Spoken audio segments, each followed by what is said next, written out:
Hello everyone, I am Harleen. I am sure you are preparing well to score 75 plus in the English paper in the upcoming CDSE exam. But to truly master English, you need a strong foundation, and that starts with parts of speech. इस video में मैं parts of speech को एक logical और easy way में समझाऊंगी ताकि आपके concepts बिना किसी रट्टाफिकेशन के क्लियर हो जाएं। So stay tuned. This is one topic you simply can't afford to miss. Parts of speech. Another name that you have for parts of speech is word classes. तो जब आप अपना क्वेश्चन पेपर देखोगे, you can get the heading either as parts of speech or as word classes. दोनों का मतलब same है. Let us now have a look at its definition. Parts of speech or word classes are categories that define the function of a word in a sentence. They help us understand how words work together to convey meaning.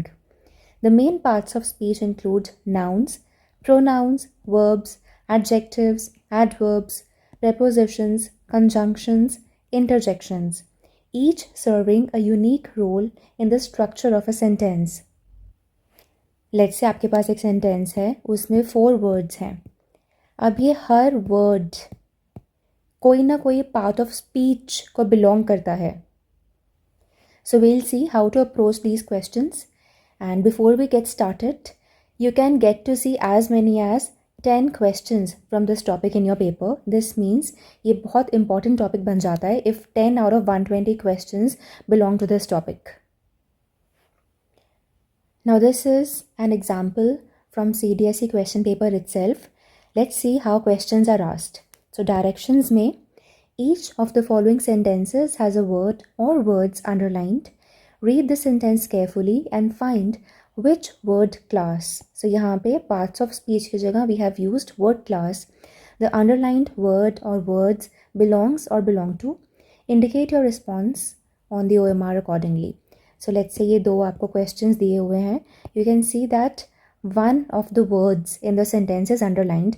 अब आपने अपने alternatives में से देखना है which parts of speech does it conform to. So let's get started with our questions. First question, she sings much better than I do. अब इसमें आपका underlined word है better और आपके 4 alternatives हैं adjective, adverb, verb and conjunction. Now let us have a look at our given question. She sings. अब sings आपका यहाँ पे verb है. She, it is your subject. Now we are describing singing के process को that she sings better than I do. I do मतलब I sing. She sings better than I sing. तो ये word better ये sings को modify कर रहा है. Now words which modify verbs उनको हम adverbs कहते हैं. So in this case it is an adverb which is modifying the given verb in a question. Now what are the ways of approaching this question? अब आपको एक clue ढूंढना होगा अपने main sentence के अंदर. But before we go ahead with that, if you have a look at the list of parts of speech, सो उसमें से आपको कुछ ईजी लगेंगे और कुछ डिफ़िकल्ट लगेंगे. सो बेसिक चीज़ें क्या हैं, जैसे nouns, verbs, adverbs, adjectives. So these are some basic things. उसके अलावा you have to go through pronouns, determiners, conjunctions, interjections. So ये next category. And so this was the first category. This is your second category. एक third category है when you are going to talk about their types. Nouns के types, verbs के types, adverbs, adjectives के types, pronouns के types. Determiners की तो list होती है, कंजंक्शंस की भी लिस्ट है, इंटरजेक्शंस की भी लिस्ट है. So when we are talking about their types now, that is going to be a very advanced question which we will see in this series of questions. So सबसे पहले अपने लिए कुछ easy identify करो. Now adverbs and verbs both lie in the easy category. But अगर आपको adverb का इतना नहीं पता है, सो एक ये बेसिक चीज़ें तो करोगे ही. अपने सेंटेंस में वो बेसिक चीज़ ढूंढो and then try to figure out your answer. Next use the method of elimination. अब इस एलिमिनेशन मेथड में like I have told you conjunctions की एक लिस्ट होती है. So conjunctions although belongs to the second category, but ये list वाली category है. So if you go through all the conjunctions आपको पता चल जाएगा कंजंक्शंस क्या होते हैं. Verbs you know are action words. So better कोई एक्शन तो नहीं है. Now we are left with adjective. Adjectives क्या होते हैं? The words which modify a noun और a pronoun. These are adjectives. So this was an easy question. Moving ahead. Sentence. The story was in all the dailies. अब यहाँ पे हमारा underlined word है dailies. So before we identify ये कौन सा part of speech है, we need to know the meaning of this word. So इसका मतलब होता है daily newspaper. A newspaper which is printed on a daily basis. So newspapers are nouns.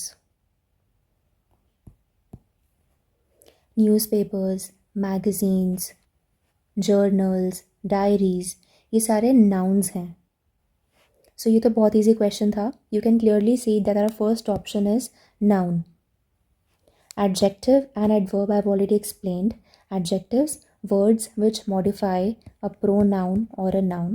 Adverbs, which majorly modify verbs, but they also modify adjectives and adverbs. So ये बाकी adjectives और adverbs को भी modify करते हैं. Mainly ये verbs को modify करते हैं. वर्ब्स हमारे हेल्पिंग वर्ब्स होते हैं और मेन वर्ब होते हैं. I will explain it. And finally determiners. Now determiners की भी आपकी एक लिस्ट होती है. Now what kind of determiners do we have? So determiners में आपके आते हैं सबसे पहले articles. Articles for example a, an, the. Then आपके पास आते हैं डेमॉन्स्ट्रेटिव्स.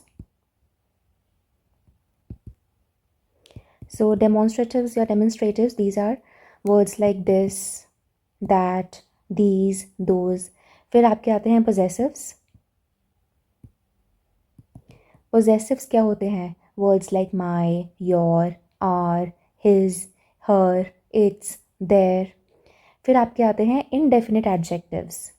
वो क्या होते हैं? Words like some, any, much, little, few.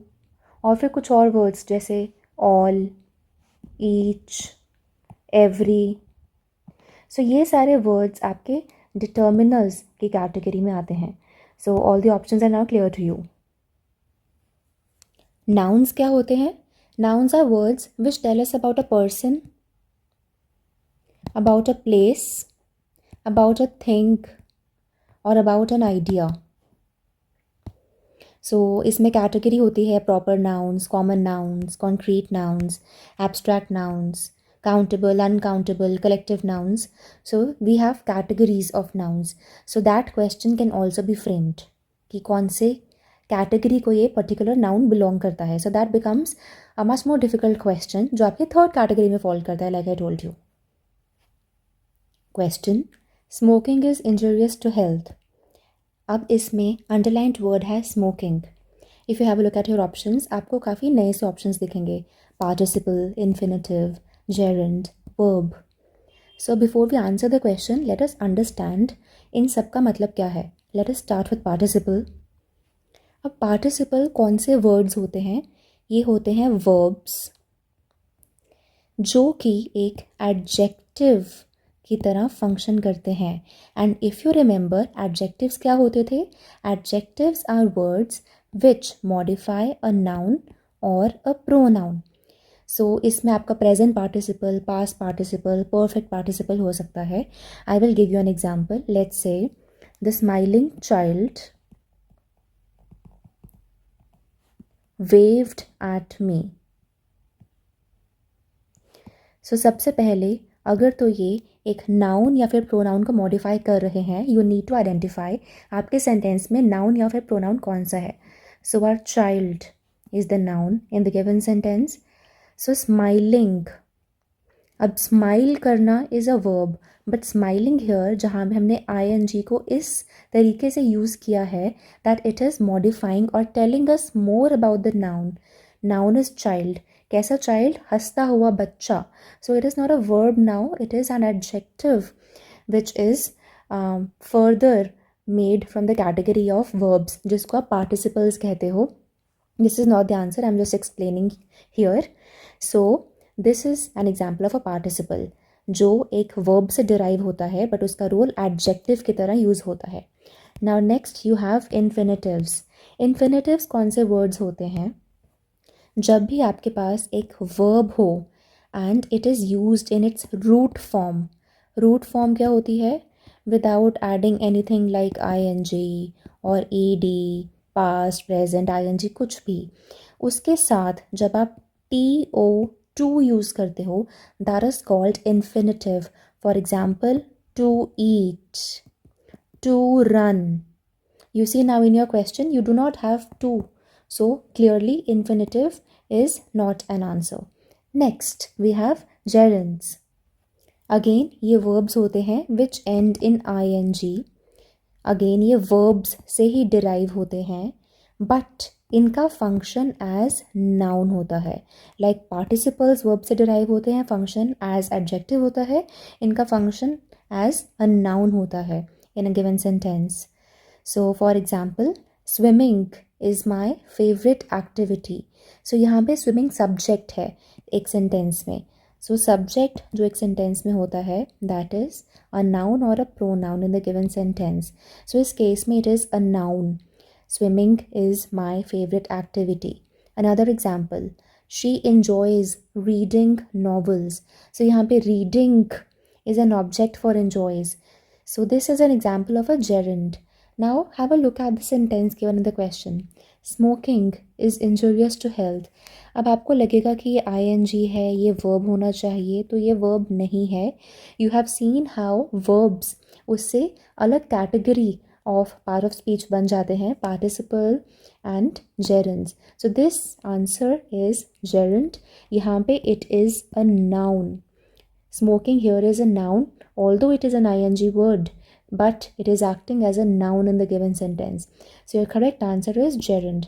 And verbs, so you already know, words which tell you about actions in a given sentence. अब ये जो मैंने आपको सब्जेक्ट के बारे में बताया था, what is the basic structure of a sentence? Subject plus verb plus object. Now कुछ सेंटेंसेस में ऑब्जेक्ट नहीं होता है, but this is the basic structure of a sentence. So आपका सब्जेक्ट नाउन या प्रोनाउन होता है generally. So this is how you have a look at the sentence. जब आप सेंटेंसेस करते हो, instead of doing only the underline word अपने practice time पे, you should underline every word and figure out कि वो कौन से पार्ट ऑफ स्पीच को बिलोंग करता है, so that you have a good hold on this particular topic.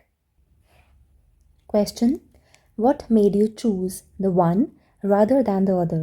So इसमें आपका underlined word है one. Let's have a look at our options. So we have pronouns, verbs, numbers and adverbs. Now what are pronouns? Pronouns वो words होते हैं which can replace nouns in a given sentence. जैसे he, she, etc. I will explain इस sentence में क्या है. अब जहाँ तक प्रोनाउंस है, it becomes an easy question, but you can also be asked types of pronouns. अब टाइप्स कैसे हो सकते हैं, जैसे कि पर्सनल प्रोनाउन. पर्सनल प्रोनाउन में इट टॉक्स अबाउट पीपल और things. I, he, she, you, it, we, they. Next category आती है आपकी पोजेसिव प्रोनाउंस. पोजेसिव प्रोनाउंस में कौन से आते हैं? लाइक माइन, जहाँ पे पोजेशन ओनरशिप के बाद हो. Mine, yours, his, hers, its, ours, theirs. Next reflexive. Reflexive pronouns, यहाँ पे हम एक सब्जेक्ट के बारे में बात करते हैं. Myself, yourself, himself, herself, itself. Then you have demonstrative pronounce,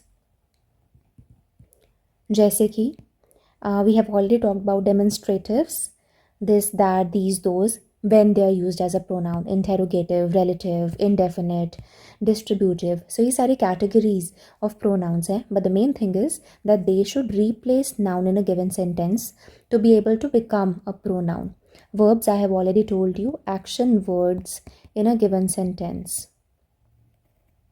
next we have number. अब ये आपको कंफ्यूज करने के लिए दिया है, just because one is underlined to make you think that it is a part of speech. So it is not a separate part of speech in English grammar. So it is a grammatical category जो apply होती है nouns, pronouns and verbs को. For example, singular and plural nouns, singular and plural pronouns, ऐसे करके. But it is not a separate part of speech or word clause. Next are adverbs. I have already told you, words जो mainly verbs को modify करते हैं. Next role है इनका adjectives या फिर एडवर्ब्स को ही मॉडिफाई करना.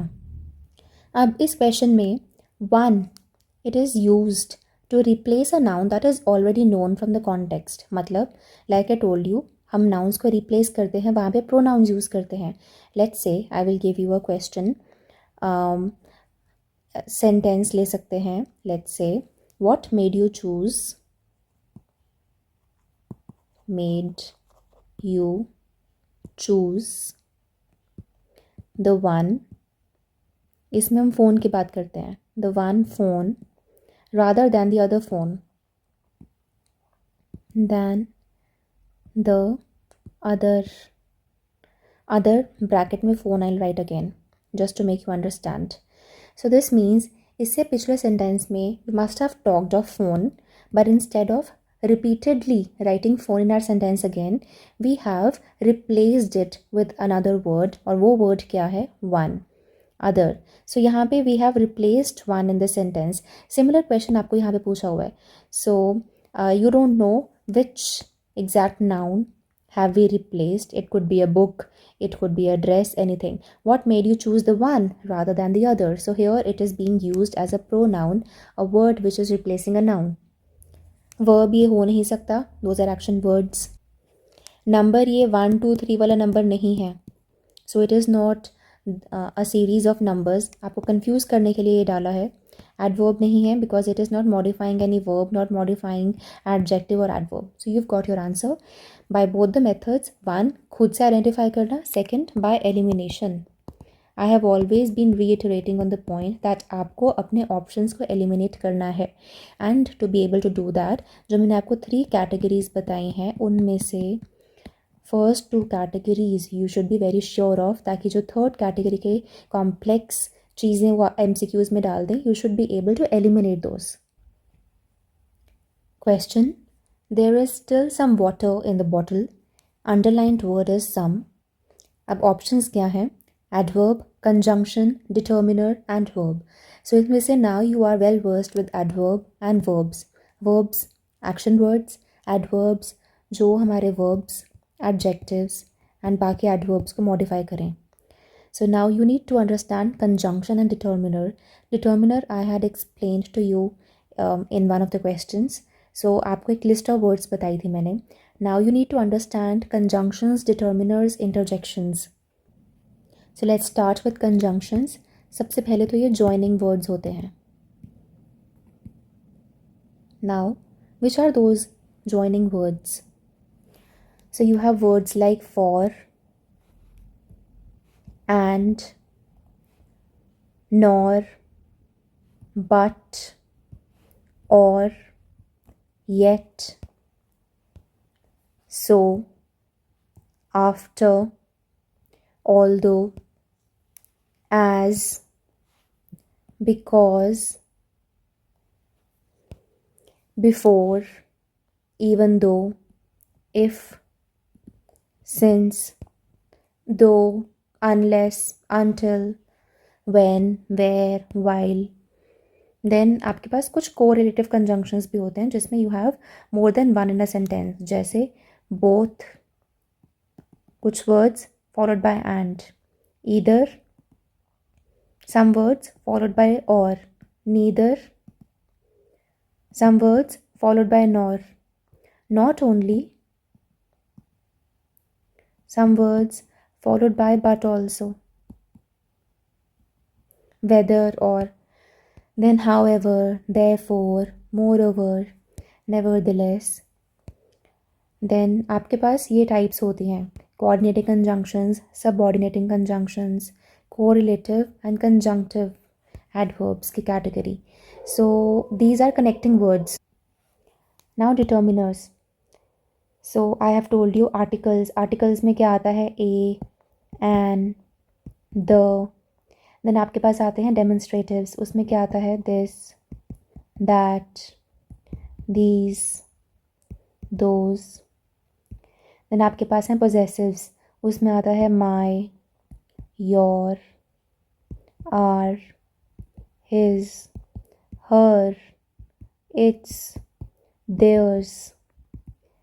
Then you have indefinite adjectives जो डिटर्मिनर्स की तरह काम करते हैं, like some, any, much, many, little, few, less. then कुछ और हैं like all, etc. so now इनकी uses भी इनको differentiate करती हैं. so if it is a determiner, determiners क्या होते हैं, which are used before nouns. ये याद रखना. to determine means identify their meaning, identify or fix their meaning. so sometimes you will see English में कोई एक word है जो multiple uses हैं जिसके. so it is once acting as a possessive, once acting as something else. so it will depend on how it is being used in a given sentence. उसका context क्या है उस sentence में. so here now let's say, so I've told you sum is a determiner. so यहाँ पे we have water क्या है, noun. so there is still some water in the bottle. so it is now helping us know the meaning कि कितना पानी है. so this is determiner in our answer. so now you need to go through the list of conjunctions and determiners to be able to understand in a better manner.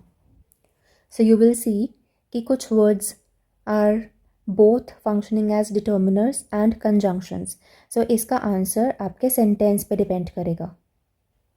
तो जब एक word determiner है जो, if it is followed by a noun then the word is determiner.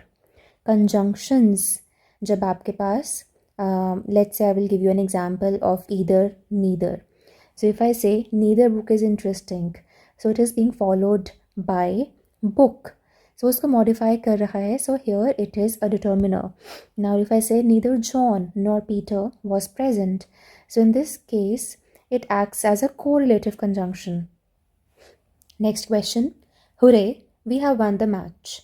so now you see इस sentence में कुछ different है, and that is this exclamation mark. now this is a direct hint. ये आपके होते हैं interjections. जहाँ पे भी you see an exclamation mark in your sentence, you should directly know कि इसका आंसर इंटरजेक्शन है, प्रोवाइडेड कि आपका इंटरजेक्शन वाला वर्ड ही अंडरलाइंड है. So sometimes what your silly mistake can be, so आपकी सिली मिस्टेक हो सकती है कि आपका इंटरजेक्शन वाला सेंटेंस हो जहाँ पे ये एक्सक्लेमेटरी सेंटेंस में ऐसा कोई एक्सक्लेमेटरी वर्ड हो, बट लेट्स से यहाँ पे हमने द को अंडरलाइन किया होता. so it is an article is a determiner. so वो कुछ और हो जाता. so you have to see that the underlined word has an exclamatory expression for it to be an interjection. so what are interjections? ये होते हैं words या फिर phrases which tell you about sudden emotion or reaction. और पता कैसे चलता है? they are followed by an exclamation mark. so they are generally grammatically independent of the rest of the sentence. so किस किस कैटेगरी के हो सकते हैं ये? हैप्पीनेस, जॉय के हो सकते हैं. I'll give you some examples. जैसे one is hooray, then we have ये, we can have bravo, then surprise के हो सकते हैं wow, oh, वो. then we have for sadness or sorrow like alas, oh no, ouch, generally for pain. then anger या फिर frustration के लिए we can have something like oh, darn. pain के लिए again ouch, ah, ow. disapproval के लिए something like may, So the main thing is they will be followed by an exclamation mark. So that's how you understand. बस आपने ये याद रखना है कि वो वर्ड अंडरलाइंड होना चाहिए in order for it to be an interjection in this question. So now इस question में rest of the options, conjunctions I've already explained. These are joining words in a sentence. Adjectives, you know, words which modify a noun or a pronoun. Now these are used to ask questions. Interrogate करना मतलब questions पूछना. So these usually start with a question word. अब question words क्या होते हैं? Words like who, what, when, where, why, which, whose, how, etc. And sometimes these can also be auxiliary verbs. अब auxiliary verbs I'll explain. Auxiliary verbs होते हैं आपके helping verbs जो कि main verb से अलग होते हैं. Verbs like is, am, are, do, does, etc. So these are our auxiliary verbs. So this is not an interrogative. यहाँ पे कोई भी questioning word नहीं है या auxiliary verb नहीं है in order to start a question in a given sentence. So interrogative sentences होते हैं question mark वाले sentences and part of speech interrogative कब होगा? जब वो question word होगा. Question: Having finished her work, Sharmila left home at 8 p.m. So यहाँ पे we have having as an underlined word. So first let us understand कि sentence का क्या मतलब है. So you have two kind of clauses in this sentence. One is a dependent clause, one is an independent clause. इसका क्या मतलब है? This means if I take independent clause away तो उस dependent clause का खास मतलब नहीं है. अगर मैं इस sentence को हटा दूँ, having finished her work रह जाए बस, so this is an incomplete sentence. मतलब कि dependent clause है जो कि इस पे depend कर रहा है in order for the sentence to have a proper meaning. But अगर मैं first half को हटा दूँ, having finished her work, अगर इसको हटा दूँ और इतना रह जाए, Sharmila left home at 8 p.m. So this is a complete sentence which makes proper sense. So this is an independent clause and this is a dependent clause. So मतलब क्या है? वो घर तब गई जब उसका काम ख़त्म हो गया था. Having finished her work. So now let us go through our options. Options में है participle, auxiliary verb, adverb, conjunction. So सबसे पहले participle. I have already told you participles क्या होते हैं. So these are verbs. Form होते हैं verb से, but they act as adjectives. और इसमें हम word को ing form में use करते हैं. So I told you we have past participle, present participle, perfect participle. Now auxiliary verbs. So in the last question I was explaining the meaning of auxiliary verbs. अब auxiliary verbs कैसे होते हैं? सबसे पहले तो आपके primary auxiliary verbs जैसे कि am, is, are, was, were, being, been, then have, has, had, having, do, does, did. Then आपके आते हैं modals. Modals I had discussed in the last video. ये भी auxiliary verbs होते हैं. Now we have could, may, might, shall, should, will, would, must, ought to, need, dare. So ये सारे आपके modals हैं. So this is again category under auxiliary verbs. Then आपके semi modal auxiliary verbs होते हैं like used to, ought to, need to, dare to. So these are all example of auxiliaries. Next adverbs I have already explained. So ये words होते हैं which describe or modify a verb and at times adjectives and any other adverb. Conjunction I have told you these are connectors in a given sentence. So now that you know the meaning of all the options, I want you to tell me the answer to this question in the comments. Question: My teacher always moves around in her class while teaching.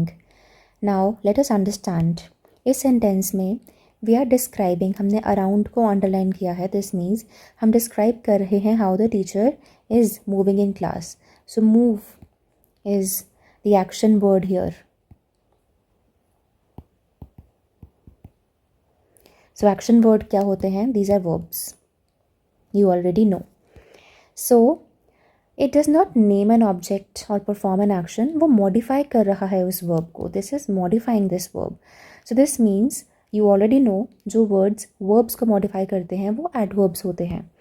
So let us now understand कि कौन सा part of speech है through our options. Verb, adverb, conjunction, noun. These are our options. So verb, सबसे पहले verb क्या होता है? जो actions के बारे में बताते हैं. Around is not an action. Next, adverb.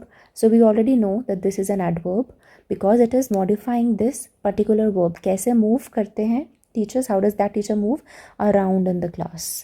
So next, adjective क्यों नहीं है? Because it is not describing any noun or pronoun. Teacher को नहीं describe कर रहा, class को नहीं describe कर रहा, which are the two nouns in the given sentence. So it is not an adjective. Last में नाउन क्यों नहीं है? So nouns I have already told you, people, place, feeling, things, these are nouns and this does not fall in that category. So our correct answer is option number B, adverb. While you are doing this, मैंने आपको पहले भी कहा है, when you are practising the questions that you get, आप हर word को समझो कि ये कौन सा पार्ट ऑफ स्पीच है while you are practising, so that you are very strong in this particular topic. Next question. The cantankerous men of the town rode around the marketplace. अब ये थोड़ा कॉम्प्लेक्स सेंटेंस है because you might not know the meaning of the word. But अगर आपने पहली videos देखी हैं, when I was doing synonyms and antonyms, we had come across this word. Now that question I had taken from CDSE 2 2024. ये वाला question है from CDSE 1 2024. So you see, यहाँ पे ये क्वेश्चन आपको पार्ट्स ऑफ स्पीच में पूछा हुआ है, वहाँ पे that question was asked in synonyms antonyms. So this is how words can be repeated एक कैटेगरी से दूसरी कैटेगरी में. कई बार जब सिनोनिम्स एंटोनिम्स आप करते हो तो ऑप्शंस में कुछ वर्ड्स होते हैं जो आपको नेक्स्ट टाइम क्वेश्चन में देखने को मिल जाएं. That's why it is said, I always keep saying कि आपने ऑप्शंस को, क्वेश्चन को, हर पार्ट को एनालाइज करके करना है when you are solving previous year question papers. So what is the meaning of cantankerous? It means somebody who is bad-tempered, somebody who is very argumentative. Now why am I telling you this? अगर आपको meaning नहीं पता होगा, how will you know कि वो किसी word को modify कर रहा है या वो नाउन है, वर्ब है, क्या है? You should know what that word is. So now what are the options that we have? We have verb, adverb, determiner and adjective. So आपको हर ऑप्शन का मतलब पता है. सो यू सी, यहाँ पे men इज़ आर नाउन जो कि underline word के बाद लिखा हुआ है. And we know that adjectives are those words which modify nouns और प्रोनाउंस. किस तरह के लोग? कैंटैंकरस लोग, यानी कि argumentative, which is a characteristic trait. अब वो trait, that is adjective. Verb होते हैं एक्शन वर्ड्स, एडवर्ब्स होते हैं जो वर्ब्स, एडजेक्टिव्स या एडवर्ब्स को मॉडिफाई करें. डिटर्मिनर्स की list I have already provided. So this is elimination method से ऑल्सो एन एडजेक्टिव. अगर आप एलिमिनेट करने पे ही आ जाओ, आपको सेंटेंस समझना है, वर्ड का मीनिंग समझना है, so you have to connect things. आपको देखना पड़ेगा कि what can not be an option because this is a list question. Determiner, verbs आपको पता चल जाएंगे कि एक्शन वर्ड्स हैं. So you might get confused between adverb and adjective. So you have to see कि अगर तो हम roar की बात कर रहे हैं, उसको describe कर रहे हैं, so it could be a potential adverb. But if you're describing men, so it is a potential adjective. So this is how you figure out. Last question. India is revered as the fountainhead of democracy in the world today. अब fountainhead is the underlined word. इसका meaning क्या है? It means original source of something. So what are we trying to say? India को आजकल original source of democracy देखा जाता है in the world. सो इस सेंटेंस में when we are talking about fountainhead, so when I say original source है, origin of something है, so this means primary source of something. So we are referring to an idea or concept. And when I told you the definition of nouns, I told कि idea is a part of the definition of nouns. So nouns होते हैं person, place, things or ideas. So here it is the source of democracy, that is an idea or a concept. So that's why the correct answer is noun. Adjective नहीं हो सकता because adjective describe nouns, but ये खुद से ही एक चीज़ है.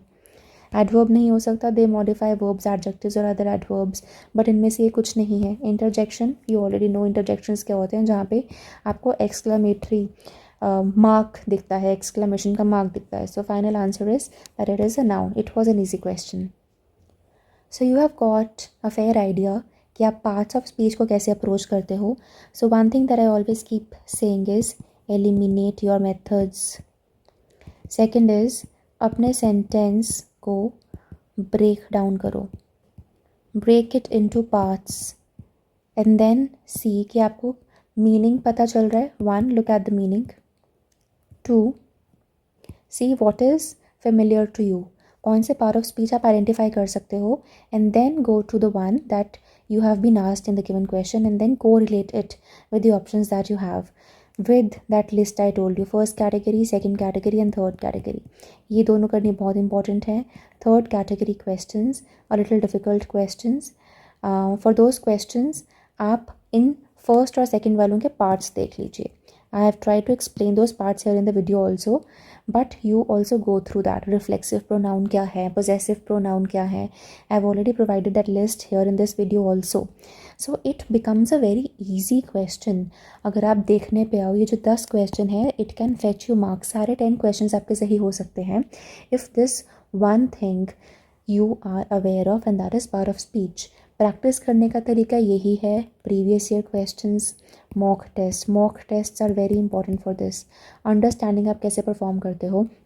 Also understanding कि अगर 10 में से 6 आते हैं और 4 को आप तुक्का लगाते हो, so will those 4 be correct और incorrect. So you also have to check कि आपके एक्स्ट्रा क्वेश्चंस अटेम्प्ट करने की कैपेसिटी कैसी है. वो चारों नेगेटिव हो जाते हैं या चारों पॉजिटिव हो जाते हैं, या 2 सही 2 गलत, 1 सही 3 गलत, which will tell us that how much risk you can take in your final exam. ये 1 या 2 मॉक टेस्ट से नहीं पता चलता है. You have to give multiple mock tests to be able to understand which category do you belong to, which category do you fall in. So my advice would be 2018-19 से लेके अब तक, 19 was the first time when we were asked questions related to parts of speech. 2019 that was CDSE paper 2. CDSE paper 2 से लेके अब तक सारे paper solve करो जहाँ पे पार्ट ऑफ स्पीच या फिर वर्ड क्लॉजेस के क्वेश्चंस आपको दिए गए हैं, वर्ड क्लासेस के क्वेश्चंस आपको दिए गए हैं, and then it will definitely boost your confidence when you know the answer to those questions. Basics करो. इसमें अगर आपके बेसिक्स क्लियर हैं, you will be able to solve any question because it is not a vocabulary question कि difficult word आ गया. Basic words होंगे, आपको बस ये बताना है which part of speech it belongs to. And जब आप अपने स्पॉटिंग द एरर्स को प्रिपेयर करते हो, अपने ग्रामर टॉपिक्स डिफरेंट प्रिपेयर करते हो, तब आपके ये डाउट्स ऑटोमेटिकली क्लियर हो जाते हैं. All you need to do is focus on the basics of grammar. So stay tuned for the next video I come up with. It is definitely going to boost your CDSE English preparation, जहाँ पे 75+ score करना is very important for you and which you will be able to do with consistency.